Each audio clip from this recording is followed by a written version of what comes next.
Sur la table de l'état-major de Tahiti Air Charter dit TAC une promesse, un petit avion dont l'envol à venir sera un grand pas pour la liberté des habitants des archipels.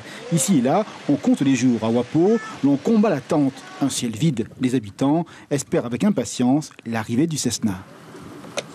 Tu sais, il y a beaucoup de nos malades qui vont en speedboat et des autres qui viennent de Tahiti avec une opération, mais c'est pas juste ça. Et quand est-ce que vous allez faire quelque chose là? On commence à exploser là. C'est pas bon votre système. Ça fait 1 an qu'on attend là. Cette arrivée sur la piste de Wapo, c'est un peu le hic de l'équation à résoudre. La direction de la sécurité de l'aviation civile à Paris travaille le dossier. Le groupe de gage a étayé tous ses arguments. Avec confiance, plus de 2600 avions de ce type volent par le monde. On a répondu à toutes les questions, mais ils en ont beaucoup, des questions. À chaque fois, on a des nouvelles questions qui sortent et à chaque fois, on y répond. Et donc le dossier avance bien, même si ça prend du temps et nous sommes assez optimistes. Vous avez espoir que ce dossier soit conclu d'ici quelques semaines ? Nous avons espoir que ce dossier soit conclu d'ici quelques jours.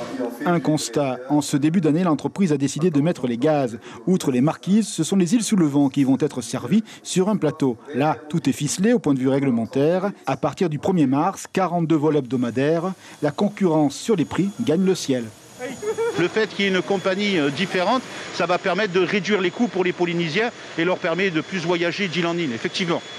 On n'a que 7 places dans l'avion, donc c'est un avion qui est parfaitement adapté pour ce type de population.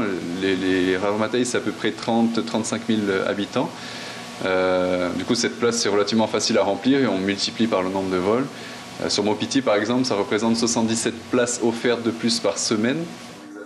Les ventes ont déjà débuté, notamment sur Internet. TAC voudrait aller encore plus loin, peut-être les Australes. Question, la liberté va-t-elle gagner les îles? Toujours est-il que 30 emplois sont à la clé. L'information en continu sur Polynésie la première, Internet et réseaux sociaux.